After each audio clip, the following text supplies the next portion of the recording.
Hello, Psych Sessions listeners, and welcome to this 200th episode of the Psych Sessions podcast. This is a milestone for us, and we are so excited to bring you Elliot Aronson, the social psychologist, the author of the book Not by Chance Alone, the author of the textbook The Social Animal. So many studies, so much written, an unbelievable story, and you're going to hear it all today. I want to thank our sponsors. First of all, the Society for the Teaching of Psychology, who has been a long-term supporter of Psych Sessions and really makes this possible. I want to thank Macmillan Learning. I want to thank Sumo. I want to thank Norton. These publishers have been so incredibly supportive to Psych Sessions over the years, and there have been others, and I don't want to miss anyone.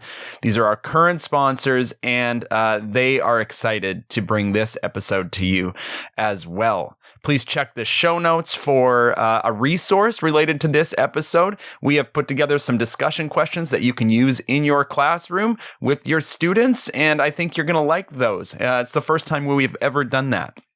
A little background on how this came to be. I mean, I don't know Elliot Aronson, and so a cold email from Garth Neufeld doesn't mean much if he doesn't know who I am, but that's why we have relationships and friendships, right? So our thanks to Macmillan's former employee, she's retired now, but Chris Cardone is a great supporter of Psych Sessions as well. She really hooked things up for the Albert Bandura interview a long time ago. Albert was a great friend of Chris's, and Elliot is a great friend of Chris's as well. So when she made this arrangement with us, we invited her to co-host the episode with me. And so we both flew out to Santa Cruz in spring of 2024 to meet with Elliot in his home. We met his wife. You'll hear a little bit from her on there as she was leaving the house. And we left that in there. We thought you might want to hear that. And yeah, it was just an incredible experience. The stories are captured in his autobiography. Many of the stories that we're going to talk about are captured in that autobiography. I would highly, highly recommend that you read it. But hearing them right from Elliot was a gift. I'm going to get you to the episode now, and I just have one other thing to say. Eric and I are incredibly grateful for this ride that we have been on together for the last 8 or so years, starting Psych Sessions. We are grateful to all of the hosts who have hosted other series. We celebrate this 200th episode with all of our hosts, all of our guests, all of our listeners, all of our sponsors. We all did this together. And just a personal shout out to Eric Landrum, one of the most generous people that I have ever met. And he is a great friend and mentor. And you're not going to hear from him in this episode, but I will just tell you that he is the heart of Psych Sessions. And I couldn't imagine partnering with anybody better. So thank you, Eric. And anybody who knows you well knows that that's true. And so much love. Okay, everyone, enjoy Elliot Aronson with me, Garth Neufeld, and with Chris Cardone. The Psych Sessions podcast is sponsored by STP. That is the Society for the Teaching of Psychology. That's APA Division 2. You can find them at teachpsych.org. The views or product endorsements expressed do not represent the views, support, or endorsements of STP. Psych Sessions is so grateful to have STP as a long-term supporter. Hi folks, this is Garth, and I want to tell you about an intro psych book from Sumo Learning. That's SOOMO. The book is called Psychology in the Real World by author Jennifer Harper. Psychology in the Real World encourages students learning along the way by providing frequent formative assessments all aligned with APA's themes and learning outcomes from the Intro Psych Initiative, all tagged so you can track their progress on those outcomes. It's got LMS integration and auto grading and supplements like slides and test questions and notes, and it's affordable at only $50. So check it out. Go to sumolearning.com. That's SOOMO learning.com and get a preview of psychology in the real world. Psych Sessions is proud to partner with Macmillan Learning. At Macmillan Learning Psychology, content matters, and these days, digital content matters more than ever. Macmillan Learning's Achieve elevates interactive teaching and learning with an extraordinary range of online course content in a powerful yet easy-to-use platform. Interactive ebooks, innovative assessments, engaging videos and activities, helpful instructor resources. Achieve brings it all together and makes it easy for you to find what you need and what you want. See for yourself. Go to macmillanlearning.com/psych sessions for an introductory tour today. Macmillan's Achieve for Psychology, engaging every student, supporting every instructor, setting the new standard for teaching and learning. Hi, folks. Welcome to another episode. This is Garth, and today I am so excited to be here in the home of Dr. Elliot Aronson, Distinguished Professor Emeritus at the University of California, Santa Cruz. And I am here today with a co-host as well. How would you describe yourself, Chris? Friend and publisher. And why don't you just describe maybe who you are and how you know Elliot? I am Elliot's friend and former editor of his book, The Social Animal. And I would say I know Elliot for approximately 12 years, maybe a little bit more. Well, thanks for coming all the way out to the West Coast to do this with me. You came from Connecticut and I came from Seattle. And Elliot, thank you for having us in your home and welcome. It's great to have you. And Chris, I'm so glad it's not raining anymore today, so that you can enjoy Santa Cruz in addition to enjoying me. Yes, I am too. And it is such a delight to be with you and to see you again. I think it's been maybe 4 years since I saw you last, right before COVID. Just about 4 years, because COVID has really kept us bottled up a little bit. So I don't know where to start. There's no way we are going to get to everything that I want to talk about with you today. I just... when we started corresponding, Elliot, you invited me to maybe take a look at your autobiography, and I plowed through it. It was so good. I've recommended it to so many of my colleagues now. It makes me a little upset that was out there the whole time, and I just didn't know about it. But anyway, let's start there. What has that book, and everybody should just go pick it up and read it. If you're a psychology teacher, it's just going to make your teaching better. It's going to be very interesting to you. So what has that book meant to you now, 15 years later? Well, it was both fun and painful to write, because I needed to be extremely truthful about my whole life, and a lot of it meant dredging up some things, my brother's death at the age of 32, and things that were not easy to bring back into consciousness, but I tried very hard to get all the important stuff in. Now, the reason I wrote it, I never thought I would ever write an autobiography, but the American Psychological Association has a series that comes out once every 15 or 20 years called The History of Psychology and Autobiography, and in which they invite, anywhere from 7 to 10 people to write a brief autobiography. And now there may be about 10 volumes of that out. And so they invited me to do that, and I wrote something, and I sort of liked what I wrote. And when I handed it in, the editor, Gardner Lindsay, said he liked it very much, but it was too long. It was 20% longer than anybody else's. And he asked me to cut 20%. And I said, how can I cut 20%? Do you mean I should cut every fifth page out? And I got really annoyed, and we had a big argument about it. And then he finally said, hey, you can submit this and then expand and cut it back and then expand the original one a little bit, and you'd have a book. And since I grew up in the Depression, in the Great Economic Depression, I never throw anything out. So I hated to throw out 20% of that book. And I took Gardner's advice, and I expanded it into a book. And the next thing I knew, I really liked it, because with the book, I could include an awful lot about my family and my upbringing and my childhood and things of that sort.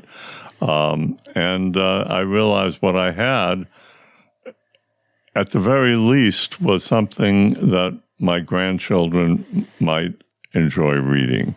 And much to my surprise, it got really good reviews, and a lot of people say they like it. So, yeah, and that's nice. The folks who endorsed it, who reviewed it, that is a who's who list of folks.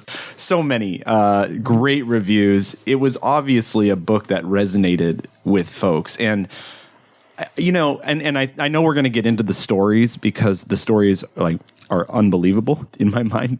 And I was just wondering, how did you learn to write like that? Because I don't know. If I was expecting a researcher to write an autobiography, I don't think it would have been weaved together so masterfully. There's a lot of things that come back around in the story, some threads, and maybe, you know, I don't, how aware are you of those threads?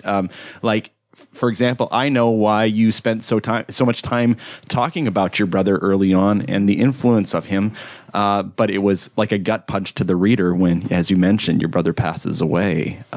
So how thoughtful was kind of thinking through the timeline and really bringing back themes and those kinds of things?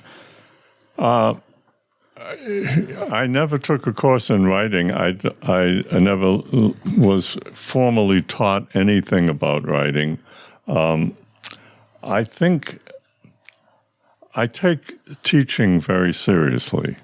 And I always loved teaching the introductory social psychology course, because I really I love social psychology, and I love being the first person to introduce freshmen and sophomores to this field, because it's such an exciting field. And I like to be first. I like to be the one that shows them how important this stuff is and how interesting it is. And so as a teacher, as a lecturer, I often taught very large classes. Like sometimes my class in introductory social psychology would have 600 or 700 students in it. And when you teach a large number of students, you really need to keep them awake. And I think I learned to be a really good storyteller, and I teach in a way that tells the story, that really tells social psychology like a good story that's supported and backed up by the experiments we do in social psychology. But the story is about real people experiencing social psychological events, and then the research comes in to show that that's not just a fluke. This is the way things are.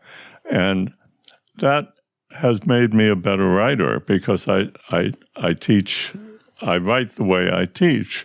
And what my friends say when they read things that I've written, even journal articles, they say they can hear my voice.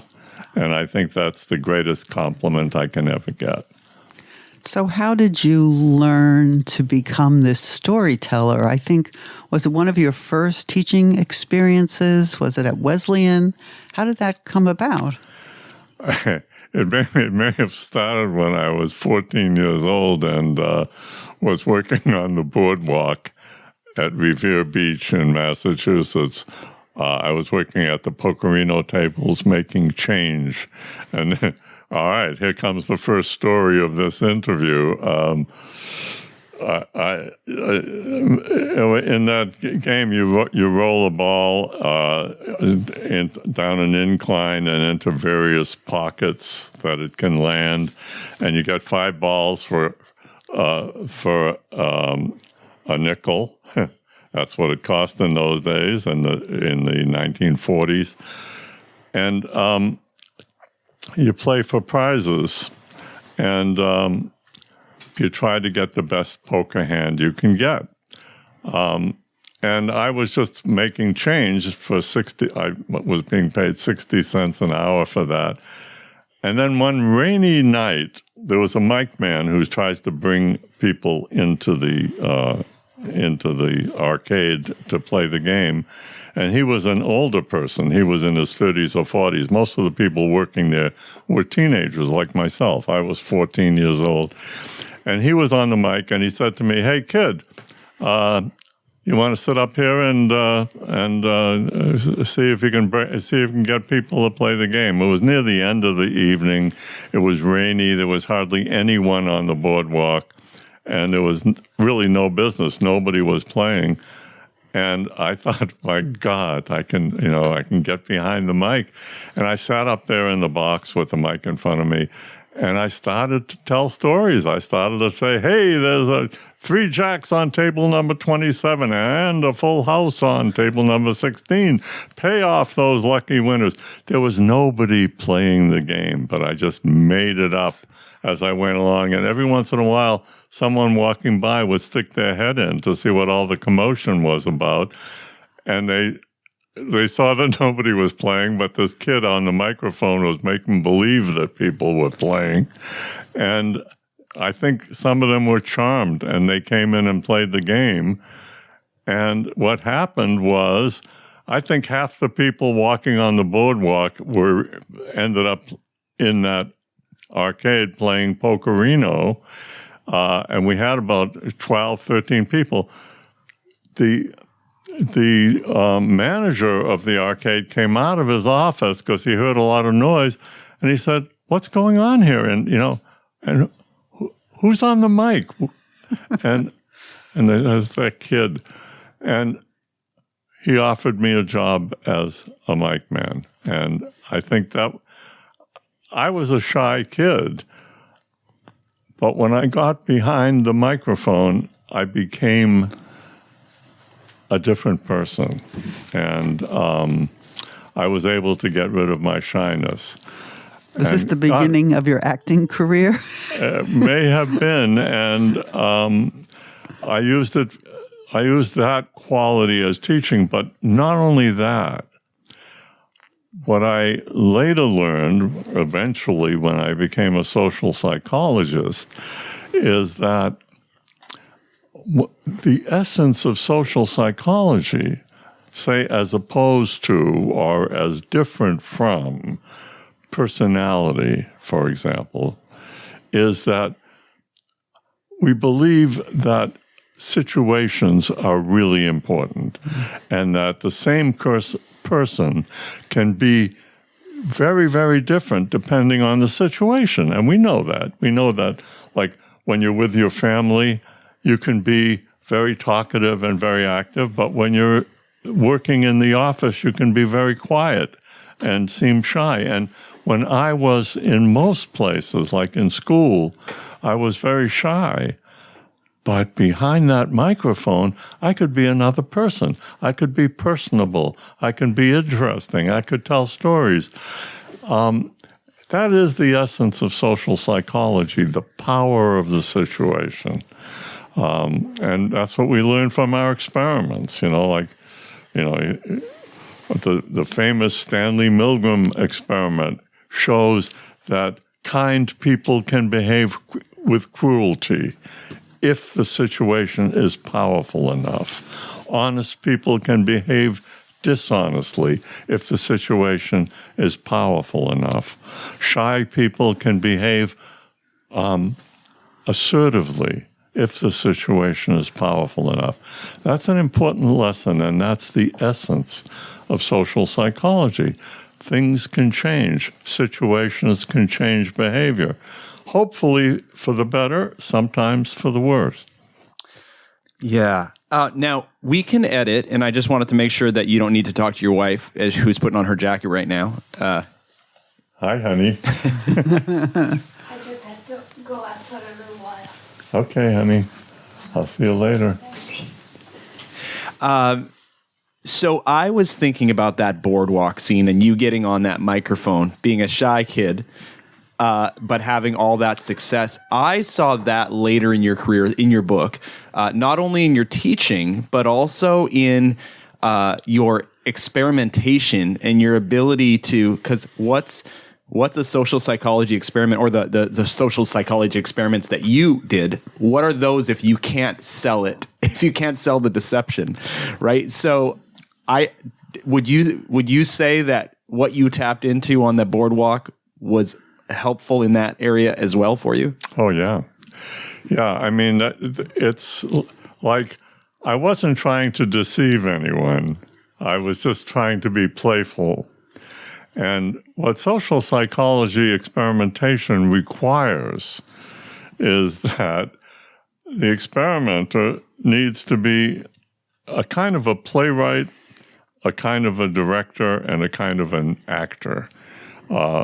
You need those three skills in addition to being a pretty good scientist. So when you design an experiment, in essence, what you're doing is writing a play, a scenario where in a really good experiment, the participant in the experiment is embedded in a scenario where he or she is in the scenario but doesn't realize it's a scenario, believes that this is a real event happening to them. And again, if you take the famous Milgram experiment where people thought they were giving severe electric shocks to an innocent person as part of a learning experiment, and they were giving shocks eventually up to 400 volts out of blind obedience to an authority figure, they were sweating real sweat. They were in that scenario. It was from the experimenter's perspective, it was a scenario. From the participant's perspective, it was something really happening that they were really doing, and they were really hurting another person in order to be obedient and to the scientist running this experiment, and yet they were in great conflict and were terribly anxious about it. So it was real for them.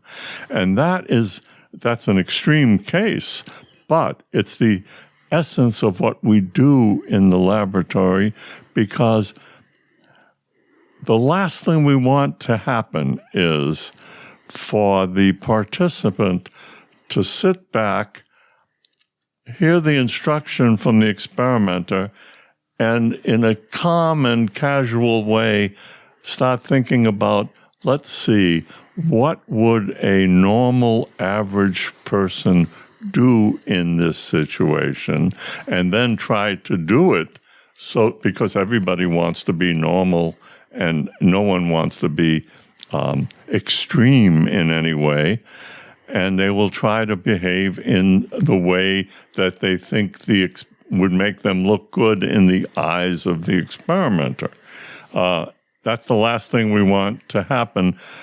And in order to prevent that from happening, we need to write a scenario and perform that scenario in a way that truly embeds the participant into this drama that he's a part of. So one of my favorite parts of this book, I teach a research methods class. I've actually been reading your book this term, as storytelling with my students as I'm teaching them this course. But there's this one moment in this book where I think you're explaining the need for deception to, I think it's Gordon Allport. Is that correct? Yeah. And in the scene, I felt like I think you said it in your book. You couldn't believe his question. Could you just talk about that if you know what I'm talking about? I'm trying to remember. Okay. It had to do with the necessity of deception. And, Yeah, I think the question was... Yeah. When I first started teaching at Harvard, Gordon Allport was the most distinguished person in the department. And I was a very young guy. I had just gotten my doctorate, and that was my first job. And he invited me to give a talk in his class.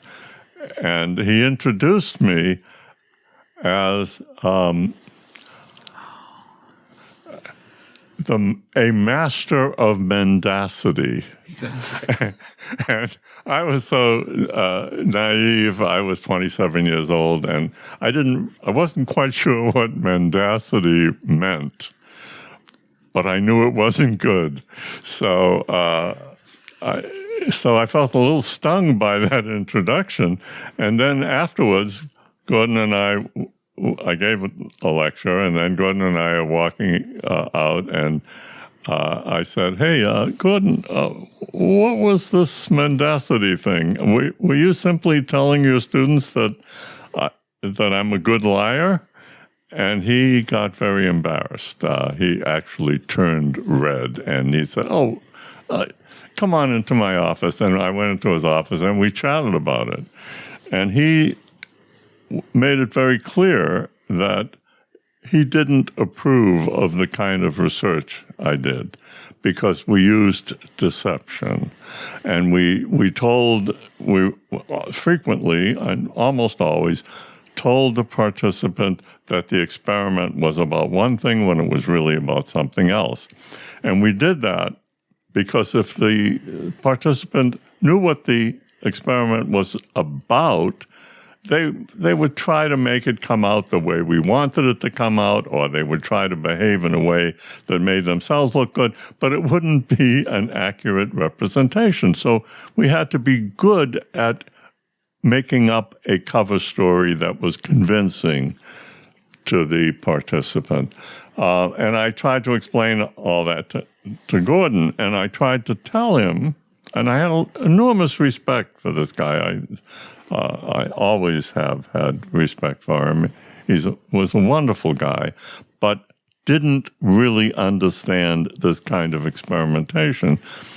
And I had to explain to him that I didn't consider it deception. I considered it theatrical. Yeah. That when you go to a theater to see Hamlet, you know that guy wearing these clothes with the pantaloons and all of that stuff, that's not the way he usually dresses, and you know that he isn't really thinking about killing his uncle. He's just an actor.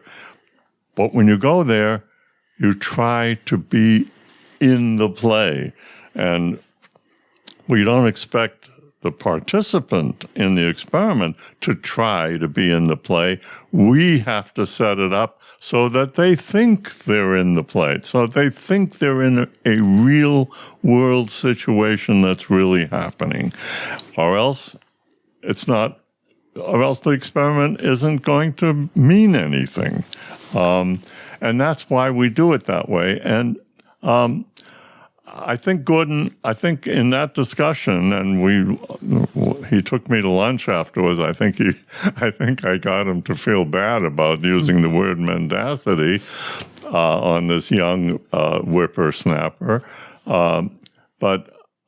So he took me to lunch at the faculty club, which was a big deal at Harvard, and we talked about all of this stuff. And I think I convinced him that there was a reason why we did this, that it wasn't just fun and games. We didn't do it this way because we liked fooling people. We did it this way because it's the best and perhaps the only way to do research in this area and to get results that make sense and are real and true, because we are dealing with intact grown-ups.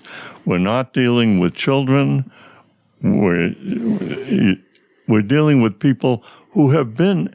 Everybody is an amateur social psychology. Everybody has notions about interpersonal relations because we've been doing it all our lives.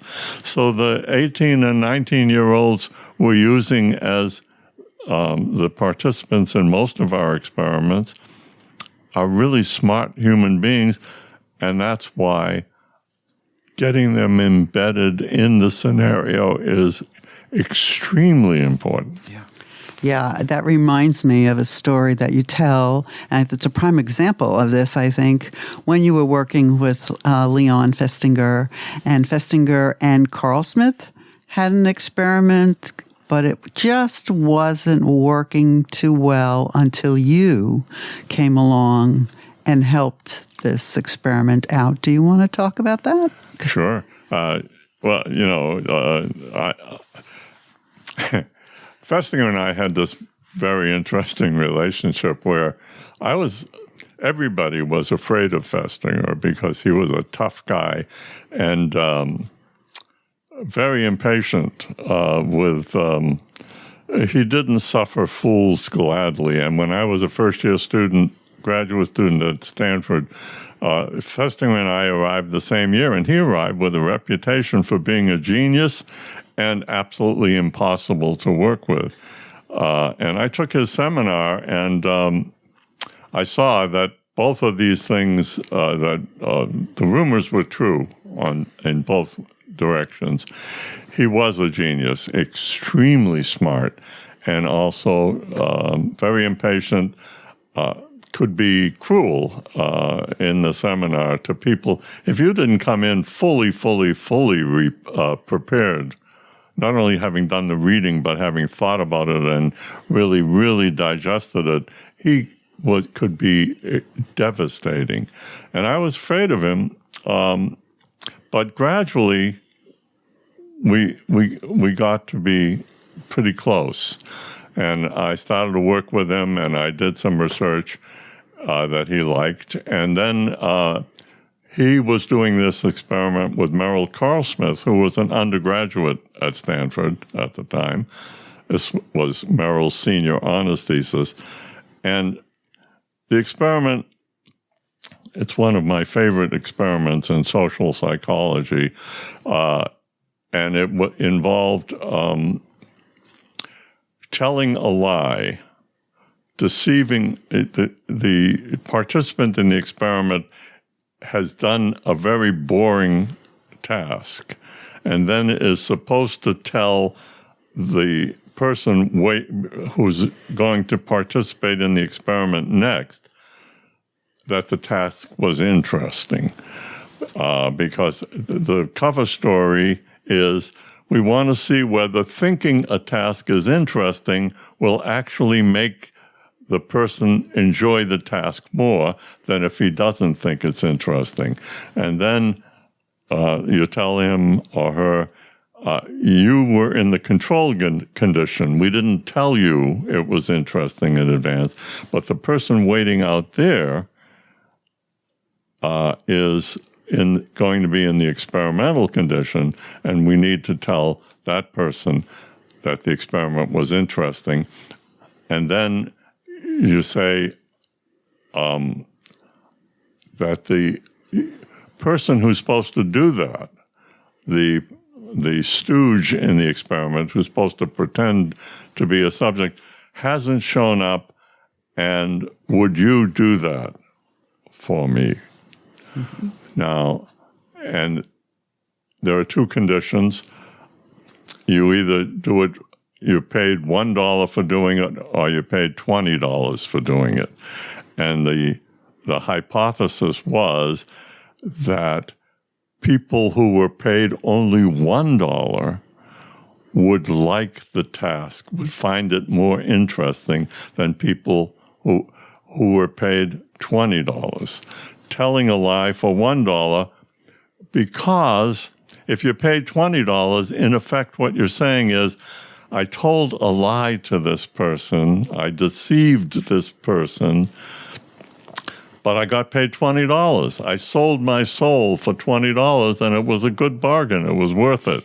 But if you sell your soul for only $1, then you say, gee, why did I do that? And they say, well, the task wasn't so bad. It was actually pretty interesting. The task actually involved turning a screw a quarter of a turn or packing spools in a box. It couldn't be more boring for a long period of time. It's very boring, but you said it was interesting.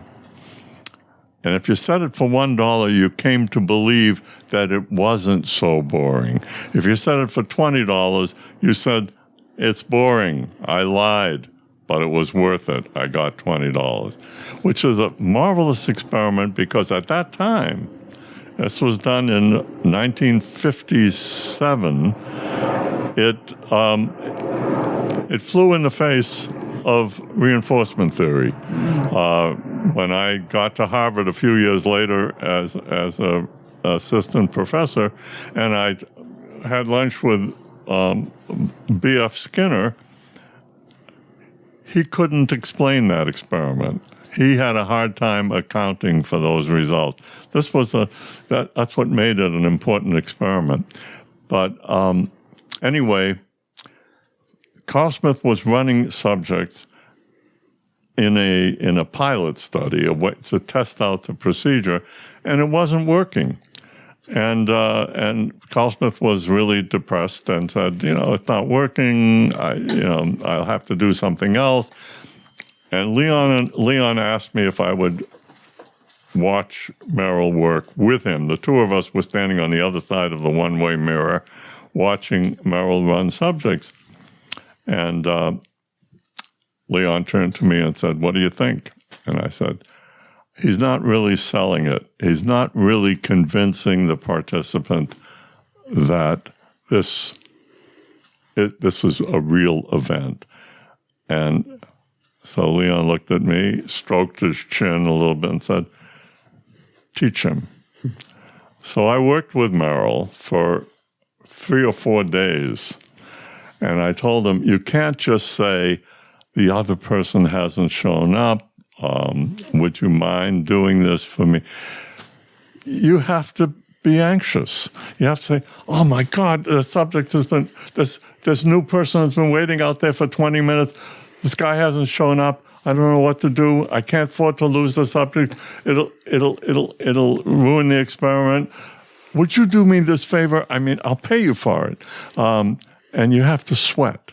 You have to strain. You have to make sure that that person knows that you're in trouble and is doing this for money, but also as a favor to you.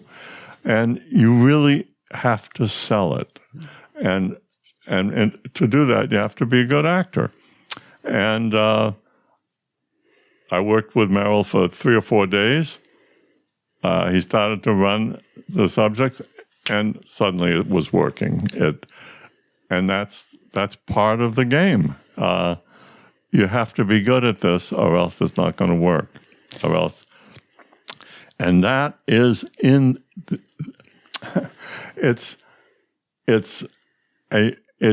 acting in the essence of finding the truth about human behavior, because it is a matter of selling the scenario to the participant so the participant is fully involved and not stepping back and, as I said before, deciding how is a person supposed to behave in this situation, which is the normal human tendency to do. We need to make sure that the participant is in the situation. When you, in your book, are discussing these experiments, either you came to this, I can't remember if you came to this conclusion or if I did, or this aha moment that cognitive dissonance has to do with the self-concept, the way you see yourself. And I'll just say that I think for anybody who teaches an introductory psychology course, most of us cover cognitive dissonance, and it's very hard for students to understand it. I actually think it's hard for faculty to understand it well and to really get the nuance of what happened in those experiments, in the initiation experiment, in the lying experiment, what would you, or maybe could you just talk about self-concept and cognitive dissonance? Yeah. Well, that's a big argument that Leon Festinger and I had, where his notion of cognitive dissonance, his notion, I mean, he invented it, it was his, is that cognitive dissonance exists when a person holds two cognitions where the one is the opposite of the other, but he holds them both. And this is a negative drive state, like hunger or thirst, except it takes place in your brain and it makes you uncomfortable, and you have to find a way to reduce it, either by changing cognition A or changing cognition B, or both, to bring them closer together, or coming up with a third cognition which will help erase or eliminate some of the contradictions in those two cognitions.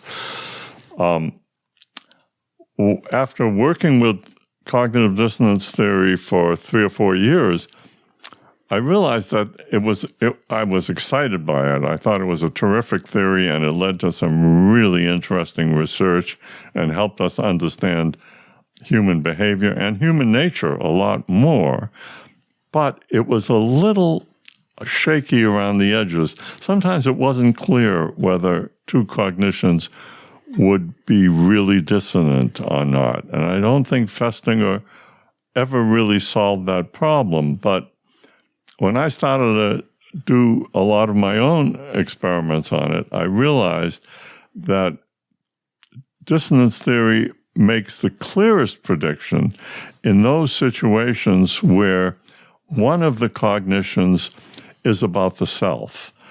And when the self is in conflict or in contradiction to a piece of behavior which clashes with the person's conception of who he is. And when I started to think in those terms, then if you look at the Festinger-Carl Smith experiment, for example, what Festinger would say is the two cognitions that are dissonant is I thought the task was boring, and I told that person it was interesting.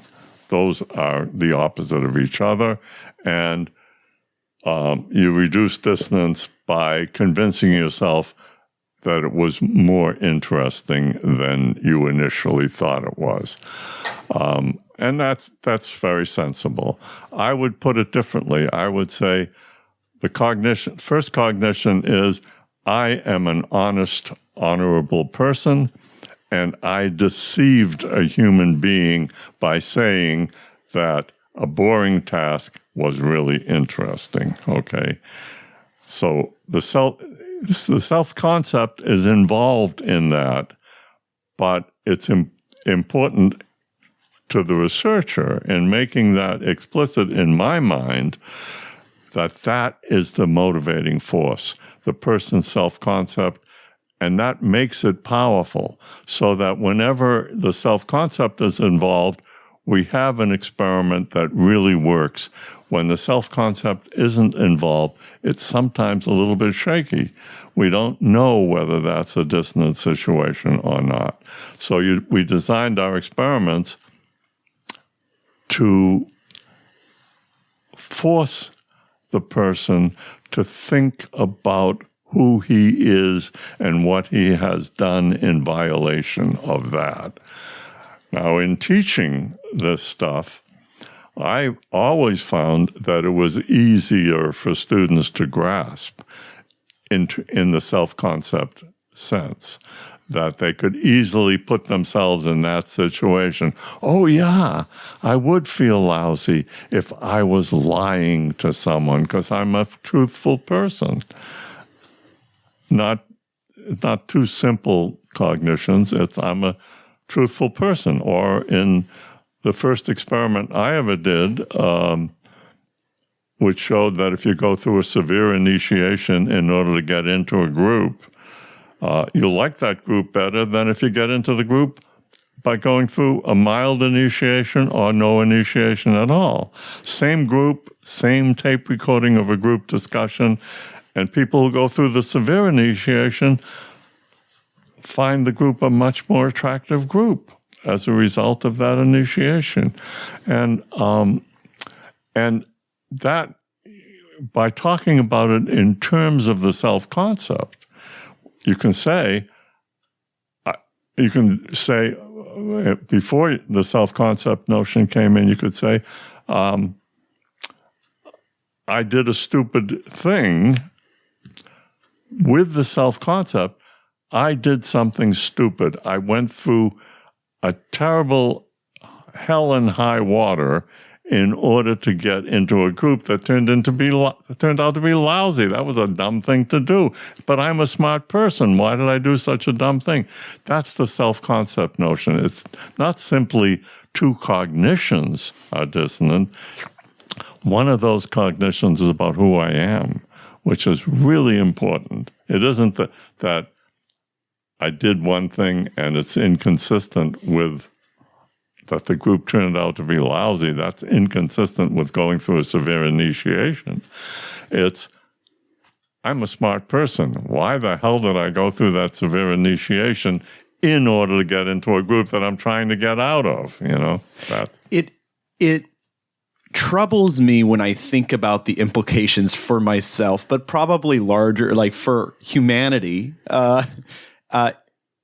Who am I, and why do I hold the beliefs, and how am I justifying the things that I'm doing? I'm sure you've thought about these questions for a long, long time. A long, long time, and boy, especially nowadays. Yes.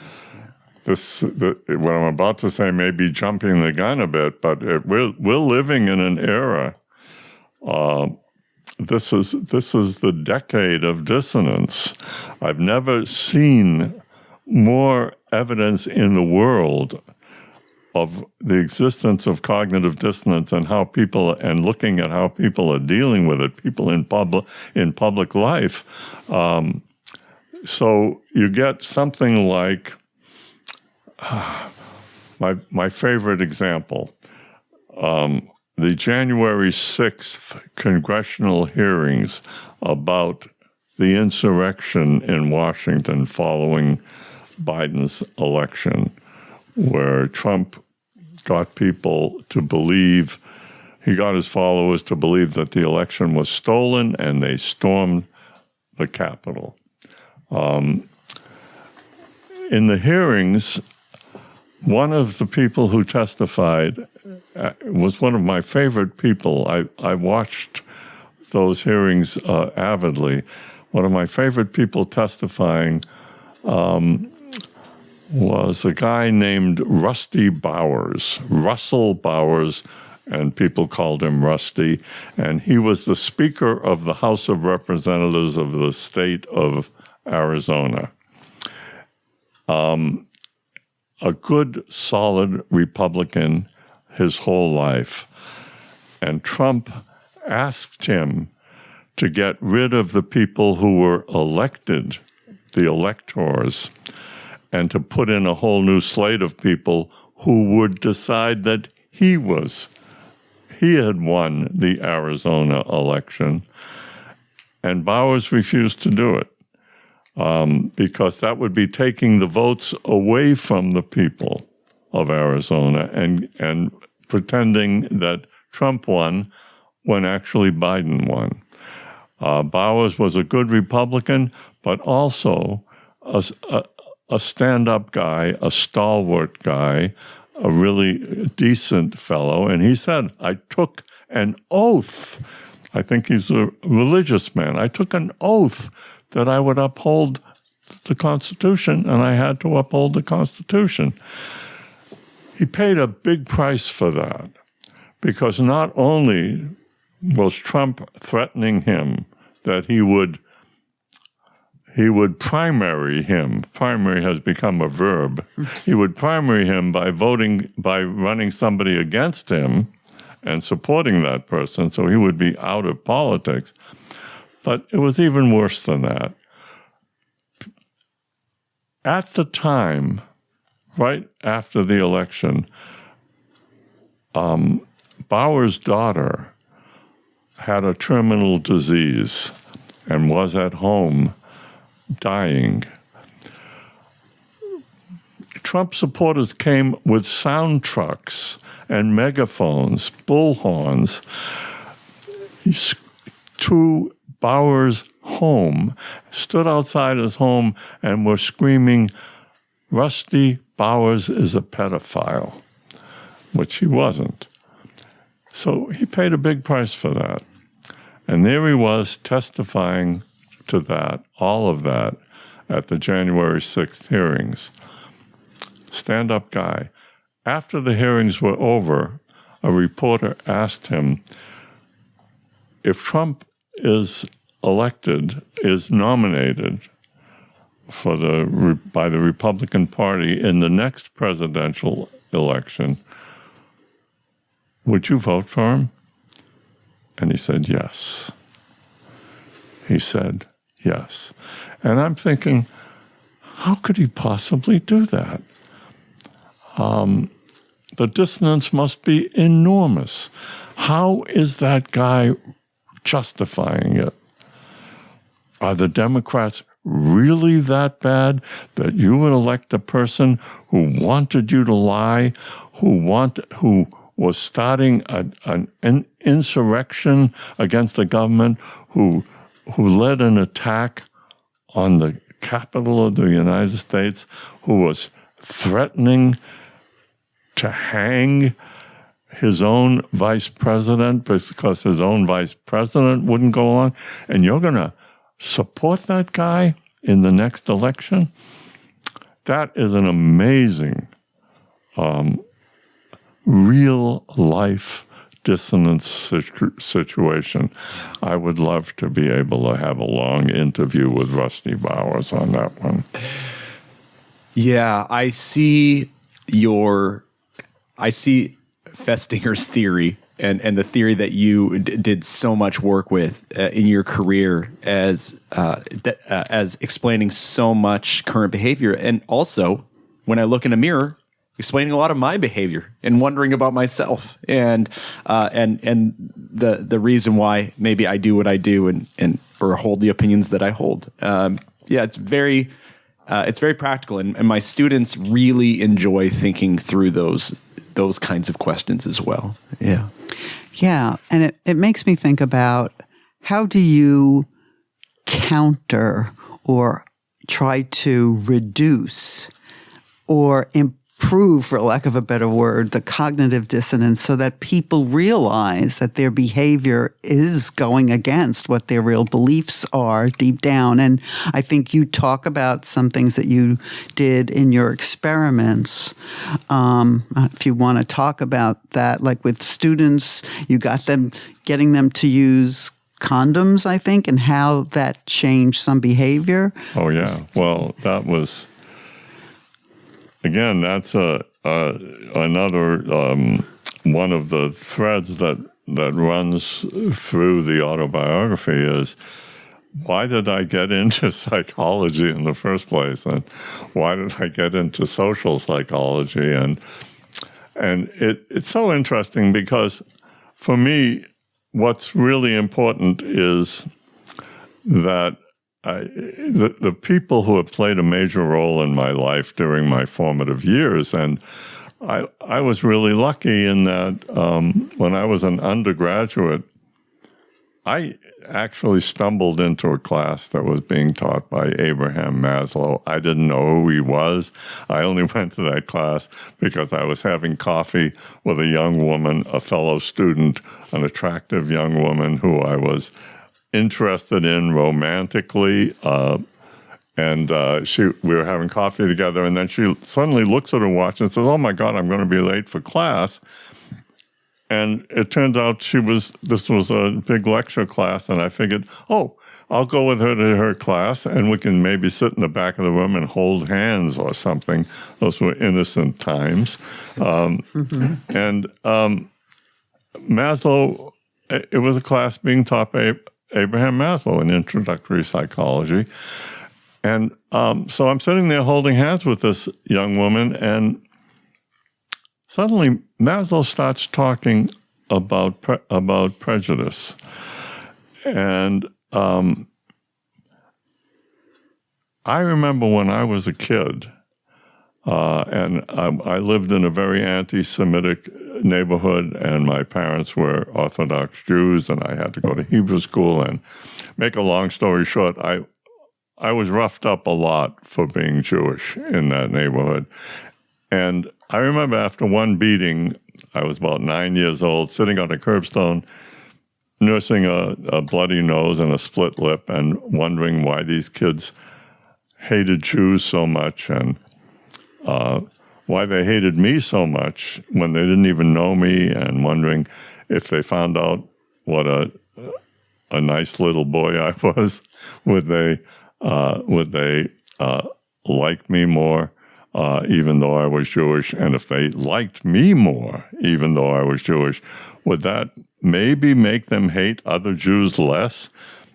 And those were thoughts that I was having. And then I was 9 years old. Then 10 years later, I'm sitting in this class of Maslow's, and Maslow is raising the same questions about prejudice, about how is prejudice formed, how can it be changed, and is it changed through the experience of having a good experience with some member of the group that you're prejudiced against, and stuff like that. And I'm thinking, and I didn't know, I hadn't realized that psychology contained things like that. I thought, when I was 19 years old, I thought psychology was all about therapy. I thought it was all about Freud. I didn't know that they asked questions like that. I was I had decided to major in economics, and not liking it very much, but I thought that it was important to learn something practical. And I had a stupid notion of why you go to college. I grew up during the Depression. My father was uneducated and unemployed during the Depression, and we were very, very poor. And I figured, the reason I'm in college, and then my father died when I was a junior in high school. And then I thought, I'm in college. I should find out how to earn a living, and so I'm majoring in economics. It was really a stupid decision. Not that there's anything wrong with economics, but not for me. And anyway, I immediately switched my major to psychology, and eventually got to know Maslow and became a protege of his. Now, Maslow was, as most psychologists know, was a humanistic psychologist, one of the founding fathers of humanistic psychology, and had this firm belief that psychology can and should be used to better the human condition, to give something back to humanity. And that's the reason I decided to go to graduate school in psychology, was for that reason. When I got to Stanford and met Leon Festinger, he got me so excited about doing research because Festinger didn't give a fig about improving the human condition. Festinger's only goal was to find out how the human mind worked. That, to him, was the most exciting thing in the world, the human mind, just to know how it works. And when I started to do experiments and realized that I had a knack for doing that, for designing experiments, for writing scenarios, for acting in them, for directing other people to do it well and stuff like that, when I realized that was a skill that I really loved having and I could use, I sort of forgot about my original goal, which was to do something for humanity. And then an interesting thing happened. When I was teaching at the University of Texas, the schools were desegregated. Finally, this was in 1971, and all hell broke loose. Black kids, white kids, and Mexican-American kids were at each other's throats. Fist fights were breaking out in the corridors. These were kids who were residentially segregated, so they didn't know each other. When desegregation occurred, they were thrust together in the same school for the first time. They were interacting, and it wasn't a good scene for them. And so when the assistant superintendent of schools, who was a former student of mine at the University of Texas, called me up and asked me if I could do something to be helpful. And that's when we invented the Jigsaw Classroom. And that's when I realized, when I rediscovered my motivation to do good in the world with psychology. And ultimately, Chris, you asked the question, and it took me a long way to get to it. But that was a great way to get there.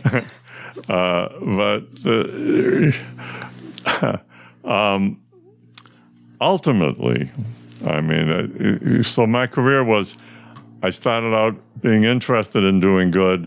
Then I met Festinger, and I really decided that what I wanted to do was find out how the human mind worked, and I loved doing that stuff.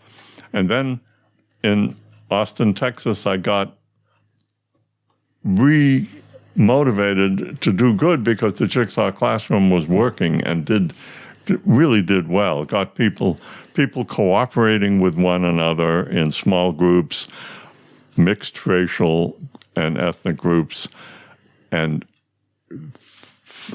through the essence of cooperation, began to see things in each other that were positive that they never would have seen in the usual competitive raise your hand, get the teacher's attention situation, and prejudice gradually diminished in these classrooms. So I realized I could do good by doing good research.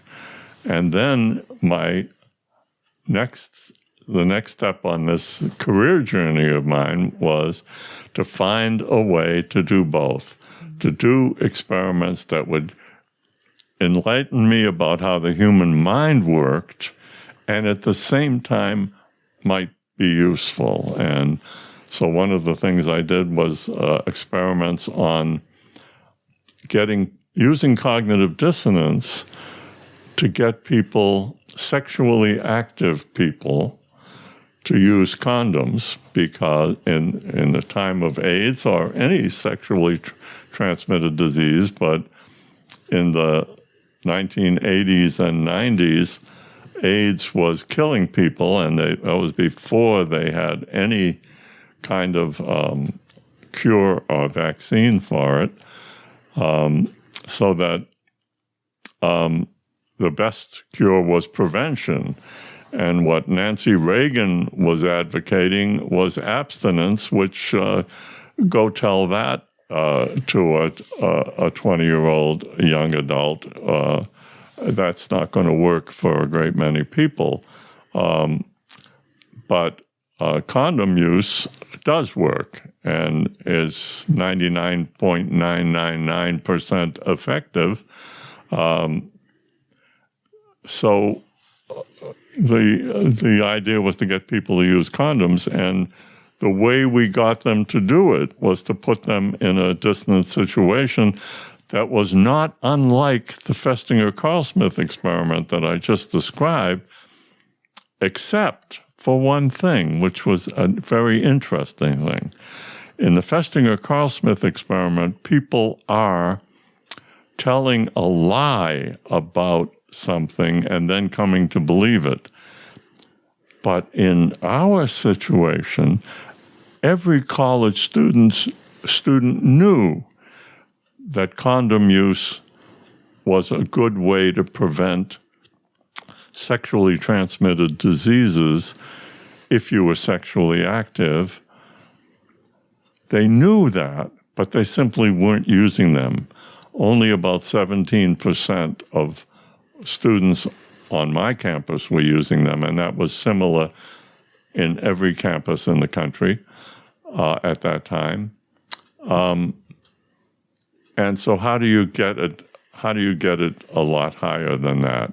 And so what we did was we did a variation on Festinger Carl Smith, a major variation, where we got sexually active students to compose and deliver a speech that we told them was going to be given as part of sexual education courses to high school students about the use of condoms and why it was useful to use condoms in order to prevent sexually transmitted diseases. Students were very happy to do that. And we tape recorded it, we videotaped it, and told them we were going to be showing them in these classes. And then we interviewed, in half the conditions, we interviewed subjects afterwards and got them to talk about their own condom use and got them to tell us about how difficult it was and why they didn't use condoms as often as they thought they should, etc. And we rubbed their noses in it. We actually got them to confront their own hypocrisy. Here they were telling these kids to use condoms, but they themselves weren't using it. And so this was a new paradigm for cognitive dissonance theory, which my students and I dubbed the hypocrisy paradigm. It could have just as easily, we could have dubbed it the integrity paradigm, because in effect what we're saying is, if you're preaching the use of condoms and you're not practicing what you preach, there's a dissonance situation that's very, very powerful in terms of the self-concept model of dissonance. And then how do you reduce that dissonance? You damn well better start practicing what you just got through preaching. And that's what happened. We went from 17% to close to 80% of the students in our condition, in that experimental condition, started to use condoms regularly, sexually active students. And that was a very, very powerful finding. We did the same thing with water conservation. California always has a perennial water shortage, and our university was trying to get people to take shorter showers. Well, our students are really environmentally conscious. They're forever saving the whales or saving the redwoods or what have you. But taking short showers is something they didn't want to do, because taking a shower is not just a matter of getting clean. I mean, the university is saying, oh, you turn on the shower, get wet, turn it off, soap yourself up, then get under the shower, turn it back on, rinse off the soap. The whole thing can take 2 or 3 minutes and you're done. But showers are luxurious things, and people like to I like to luxuriate under the shower and take at least 10 or 15 minutes. I really enjoy that. So students weren't doing it. The university was trying very hard. They were putting up posters and signs and giving out pamphlets and things, but there wasn't any reduction in the use of water on campus. And then we went in with using the hypocrisy paradigm by getting people to sign a poster. It was a poster that was posted in the field house that said, "Conserve water, take short showers. If I can do it, so can you." And then you print your name in big block letters and sign your name underneath that poster. And there were a lot of signatures on it, and the person would and people would go up and read those posters and look at the signatures and stuff like that. So people were making a public commitment to that. And the key phrase is, if I can do it, so can you. Then we had somebody posted in the shower room with a waterproof stopwatch, and they would time people as they came in. And we found that people were taking much shorter showers when we got them to do that than when we didn't. So it really worked. It was good for the world. It was good for the people, and it opened a whole new paradigm of cognitive dissonance theory. When you were at UC Santa Cruz, which you were at for 25 years, is that right? Yeah. When you were there, you had an incident that you reflect on in your book because of a visiting speaker named Arthur Jensen. Yeah. Could you just talk about that a little bit, and maybe you have some thoughts about where we're at right now with higher education or culture? Yeah. Arthur Jensen was a professor in the education department of University of California at Berkeley, and he had done some really good research. And right now he was doing research that led him to the belief that there were racial differences in IQ that might be genetic. Now, that's a difficult thing to say out loud in this culture, and even a difficult thing to hypothesize. And the graduate students in my department formed the colloquium committee invited Jensen to come and give a talk. Colloquium for psychology graduate students and faculty. We had these small colloquia in a small seminar room. I was the chair of the department at the time, and when the graduate students told me that they wanted to invite Jensen, I was not in favor of it.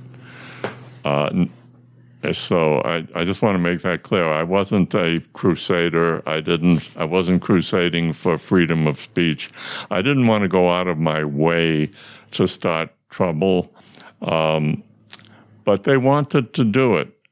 And when I told them, are you sure you really want to do that? And they said, oh, yeah, because then we can really read his stuff very carefully and maybe find flaws in his research or get him to think twice about it or something like that. And they were very excited about that, to invite someone who they disagreed with so that they could try to find something that they could criticize in his research.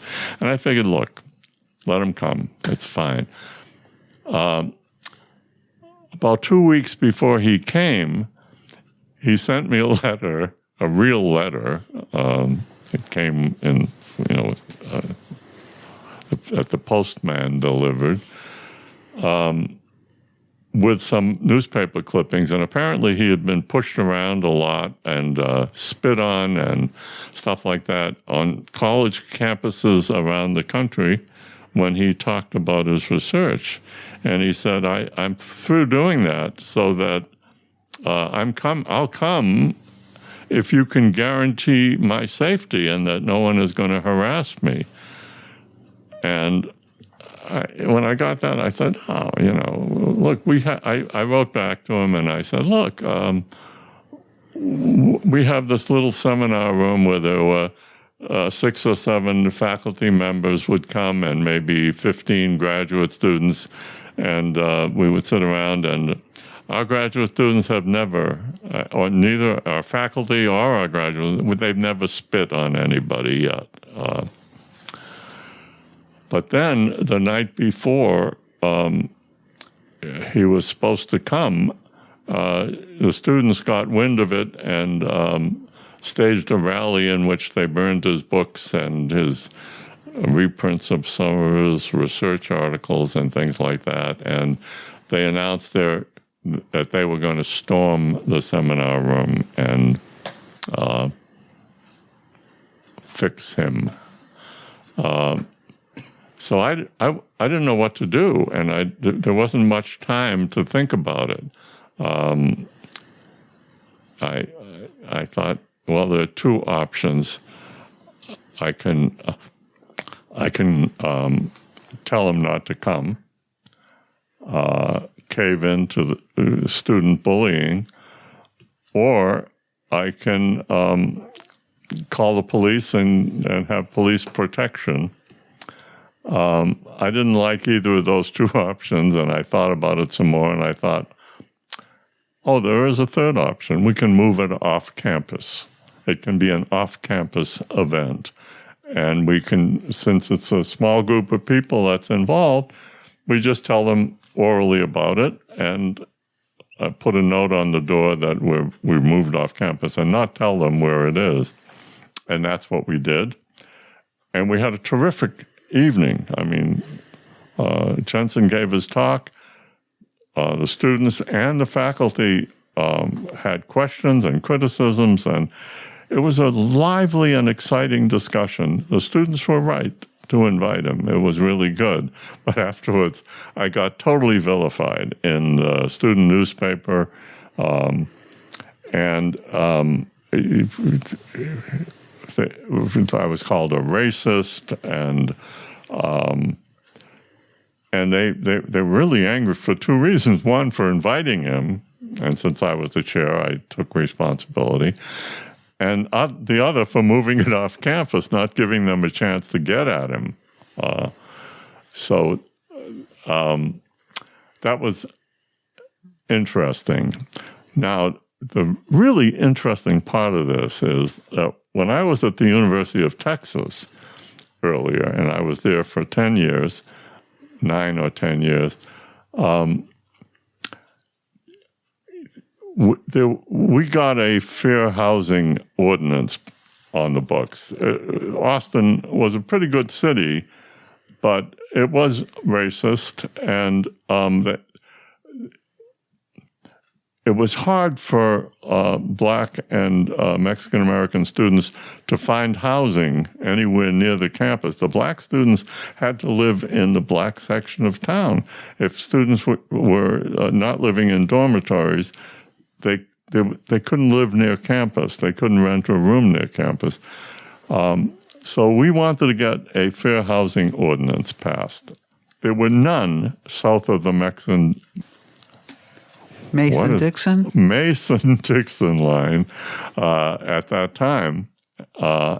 And so this ordinance came up before the city council. And prior to that, I did a little experiment with my graduate students and a couple of the undergraduates where we sent, there were ads for housing near campus, and we would send a Black student, well-dressed, well-spoken, to that place, and they were told every single time the place was rented. And then half hour later, we would send a white student, and they rented him the apartment. It was like clockwork. So we brought those data. I really did that experiment just for the city council, showing that it's real, that if you're a racial minority, you cannot get fair housing. And the city council passed it by one vote. I think it was a vote of 4-3 or something like that. A couple of nights later, at 2 o'clock in the morning, my phone rang, and I answered it because when the phone rings at 2 o'clock in the morning, you think it may be important. Somebody died or something. But it was a guy, a gravelly voiced guy, saying, "I know where you live," calling me a lover, saying, "I know where you live, and I know you have 4 young kids. I don't want any of your kids to get hurt, but we're going to be coming to your house, and if your doorbell rings at night, make sure you answer the door, because we're going to be there with double-barreled shotguns, and we don't want to hurt your kids. Wow. It was a little scary, and I called the police and told them about it, and they said, "Oh well, there's nothing we can do if that's no crime.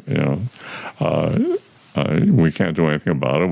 We certainly can't post a guard at your house." In effect, he's saying you're not that important, and there was something about his tone which I got the feeling that he was saying, "Well, that's what you get for meddling in our business," So it was kind of scary, but nothing happened. He said something like, the cop said, "Oh, chances are he's just trying to scare you."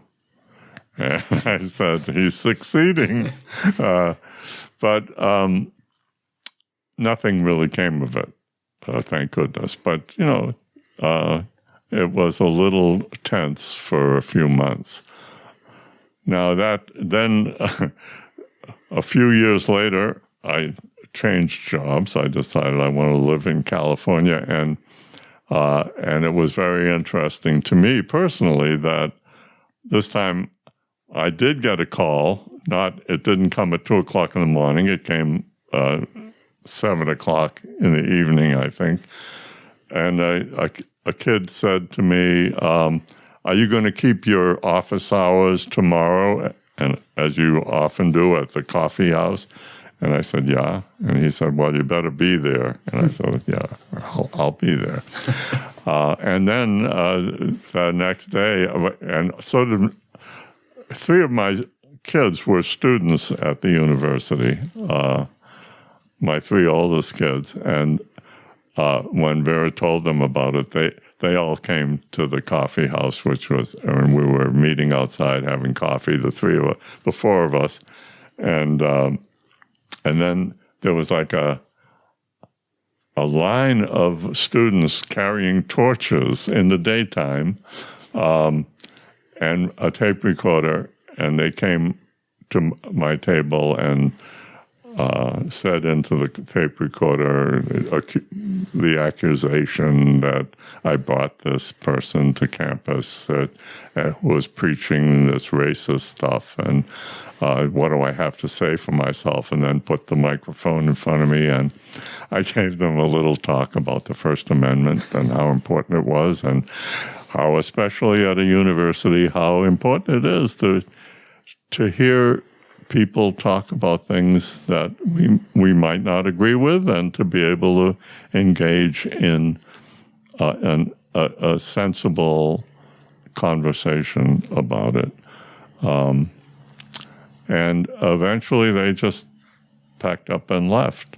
But it was the contrast in my mind was really powerful. I used to always think that my political enemies were always on the extreme right, and then to find that they were also on the extreme left. And some of the things that are happening now, it's very similar to me. I find it's really difficult for me to disagree with people on the left, but I often do. I often think that, they're going too far too fast. And I don't agree with people like in some of the trans things. I don't agree with the people who say that, what about bathrooms? That's terrible. Who's going to use what bathroom? It's going to be confusing. I think people can get used to that one. But I would be in favor of not humiliating the people who are uncomfortable about it. I think that one needs to have a kind of a progressive, balanced view with care for the people who disagree with you, even if you think they're wrong. And that's really what part of what a university should be about. And, I was wrong when I was a sophomore. It's not about finding a way to get a job which will help you make more money. It is about learning things that are extremely useful about how to live your life. And we lose sight of it. I think that universities are in trouble now because we lose sight of that. And all the stuff with trigger warnings and things of that sort, students shouldn't need trigger warnings. Students should be open to whatever is being discussed. Words are never going to hurt you. And caving into that, and caving into some of the things that are going on these campuses with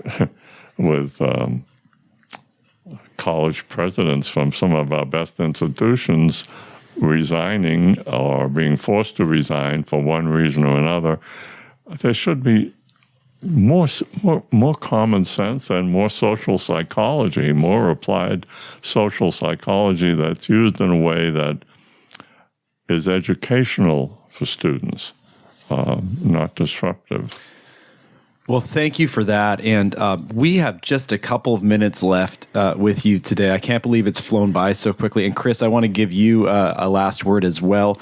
But I'm wondering if you can just talk about Dick Alport for a minute. The people who we haven't talked about who have come up in your book, Timothy Leary and Dick Alport, who I'll let you explain who that is if people don't know.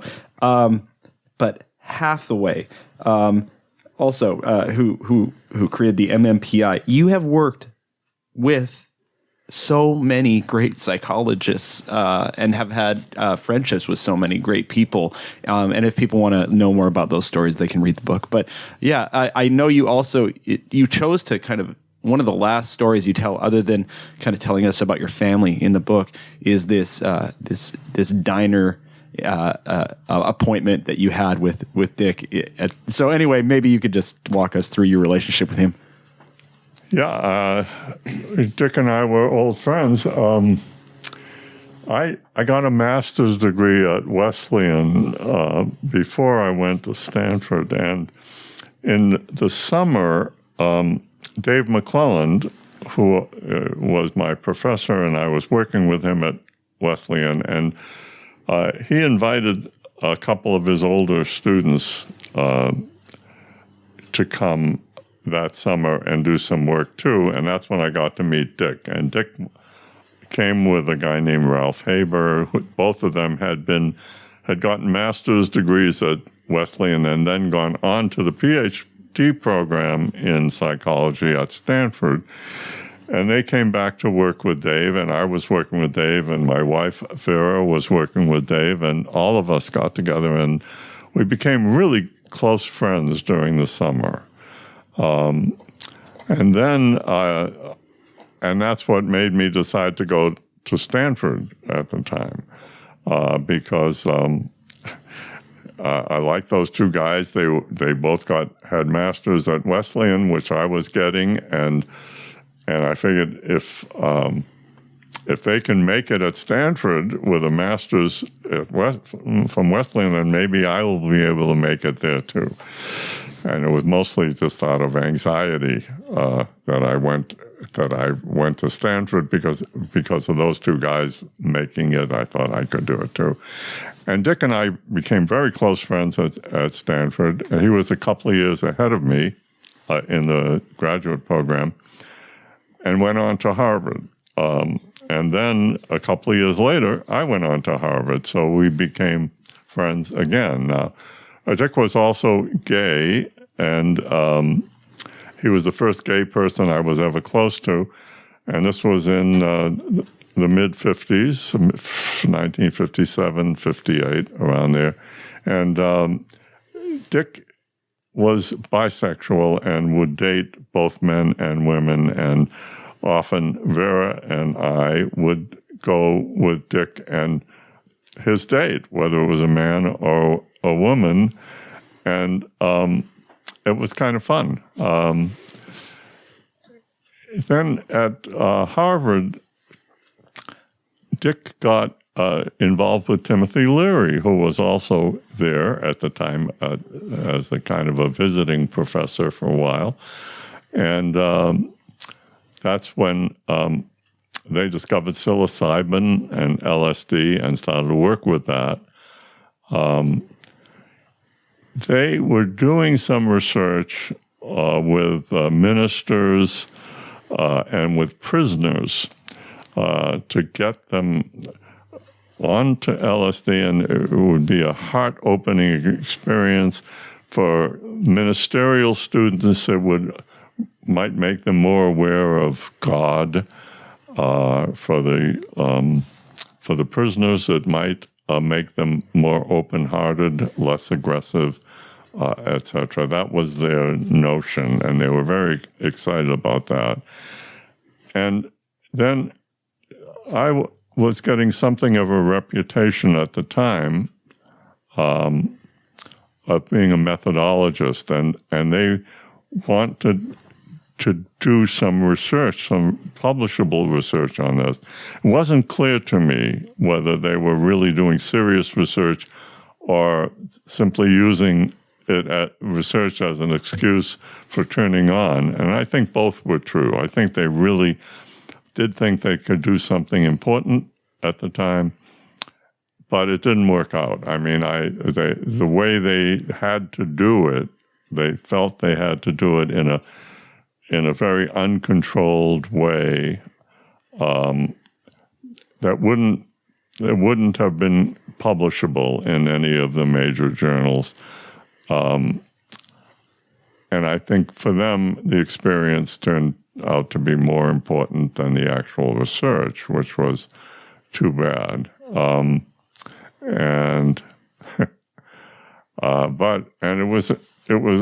It seemed exciting, but they wanted me to join their group, but we had 4 young kids at the time, and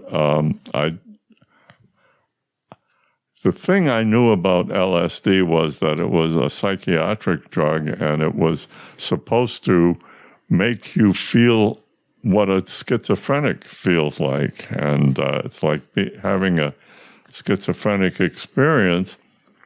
And I was a little afraid of it. I thought, I have a lot of responsibilities there, and these 2 guys are bachelors, and I have a family. I can't really, it may do something to my mind that I won't be able to control. So I didn't get involved with that at that time. Later, I've used those drugs, and they're fine. They're useful and they're interesting. But at the time, it was brand new. It was in 1959, 1960. It was just before they got into trouble with the university because they promised the university they wouldn't use undergraduates in their experiments, but they broke that promise, and Harvard fired them both. Dick Alpert later went to India and became a guru. He became a religious leader called Baba Ram Das. And I really loved what he was doing. I loved that religious aspect of his life.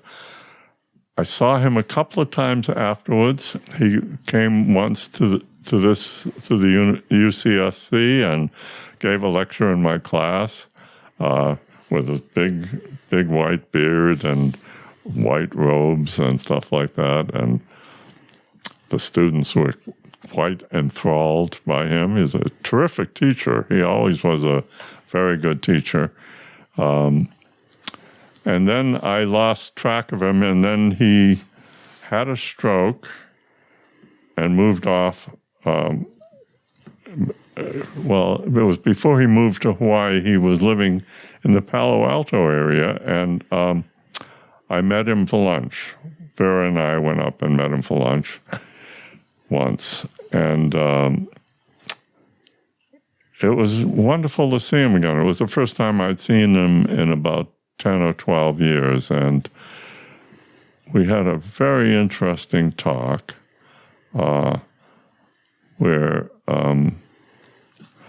we talked about religion, and he was shocked when I told him I didn't believe in God or in any afterlife or any of that stuff, but I thought religion was important for people.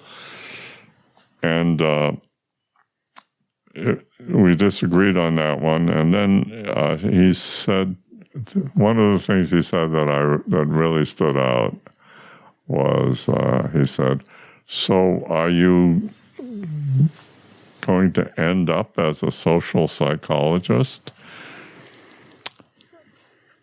And I knew that word, that question was multifaceted, because he had changed his life so dramatically twice, from being very, when I first knew him at Harvard, when we were both young assistant professors, he was hell-bent on trying to get tenure, which is not easy.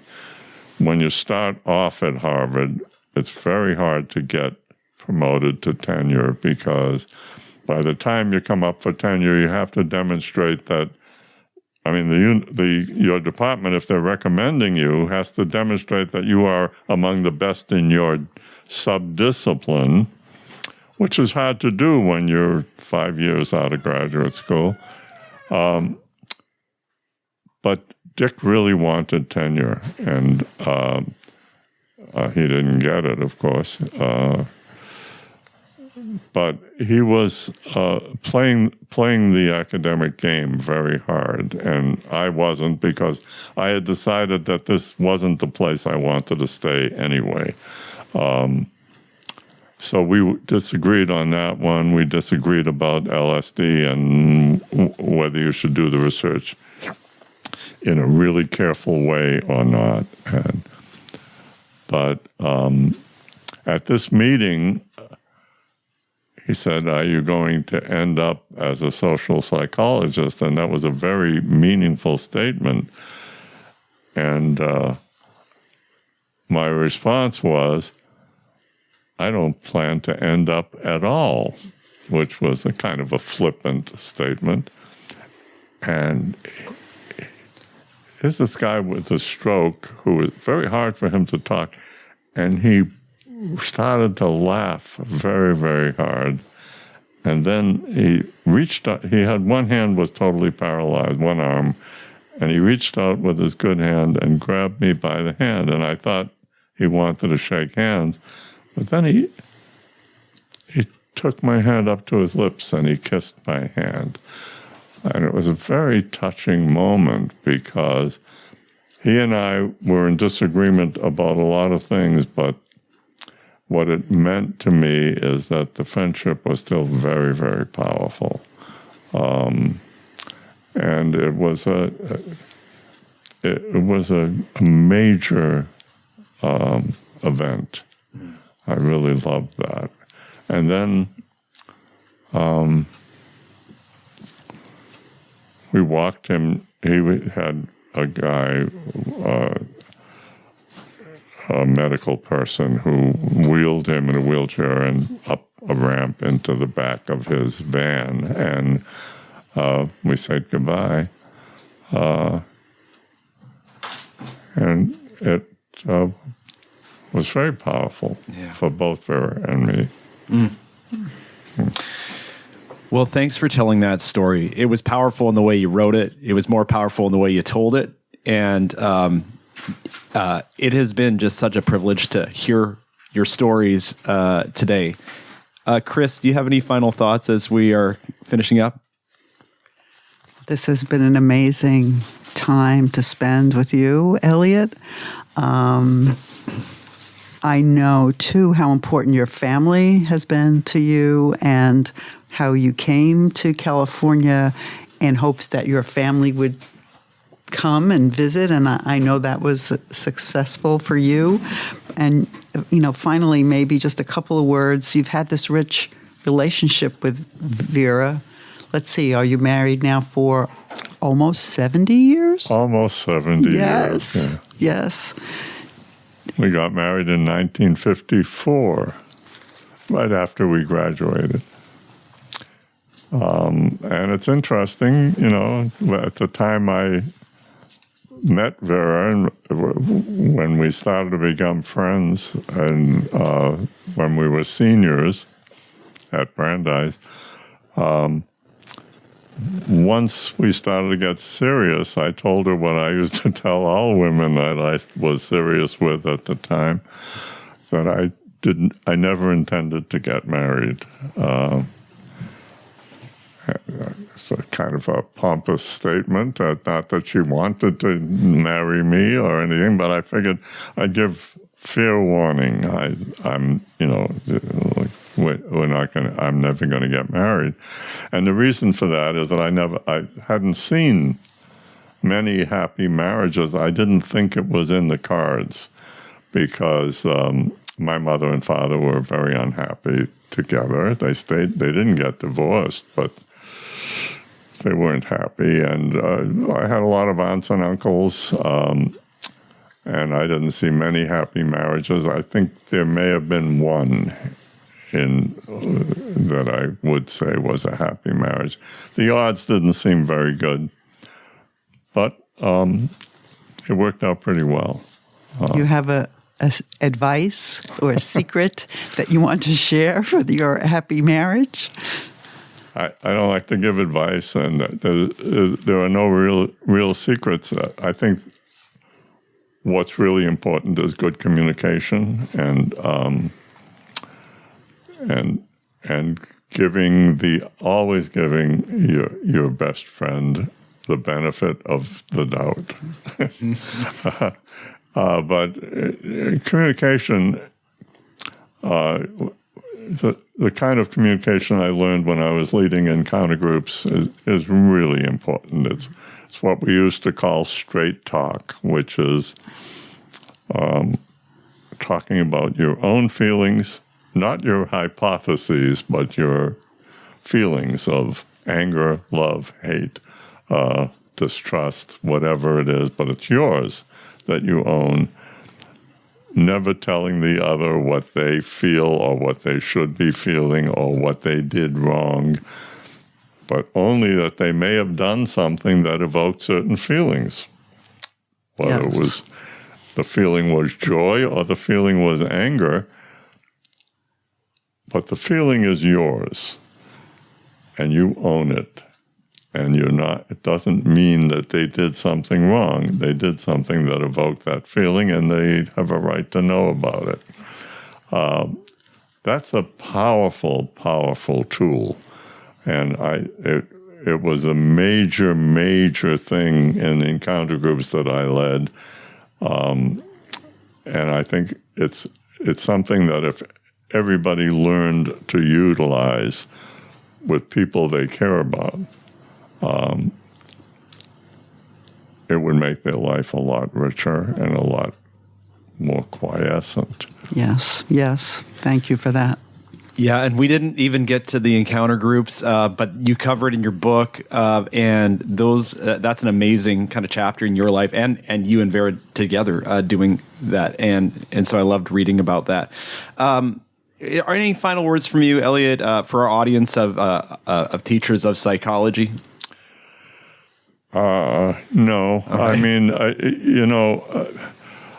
I have final words which I talk to my closest friends about, but I don't like to hear myself talk about it because I sound like an old man saying, things aren't as good as they used to be, and so I just will say, I do think that things aren't as good as they used to be at universities in general, with all the trigger warning stuff, and I think that's a terrible mistake. I think that there are some good books about that, that are worth reading. I think the students are being coddled, and I think that they were coddled before they came to the university. I think that they're being overprotected by their parents, and then they're protected from speech, and that's problematic. And I regret that that's happening. So universities in general are becoming are doing things that I'm not happy about. I think psychology is fitting in with that, and I may be wrong. I may be just an old man saying things aren't as good as they used to be, but I do secretly believe that I was lucky in that I was in social psychology during its golden age, and it wasn't that I had anything to do with making it the golden age. It's that I benefited from the fact that exciting things were happening, exciting opportunities for research were there. I was able to get good grants. I was able to have good jobs. I was very fortunate that way. And I see the younger people in the field are struggling now and are not as happy as I was when I was in the field. And I don't think there's anything wrong with them. I think there's something wrong in a more global sense. Yeah. And maybe that will change. Well, thanks for sharing that, and thank you for sharing your story. Folks, check out his textbooks and his autobiography, Not by Chance Alone. You will not regret that, and I know that you have enjoyed listening to this conversation today. So, Chris, thank you. Elliot, thank you. And this was a gift. Thanks.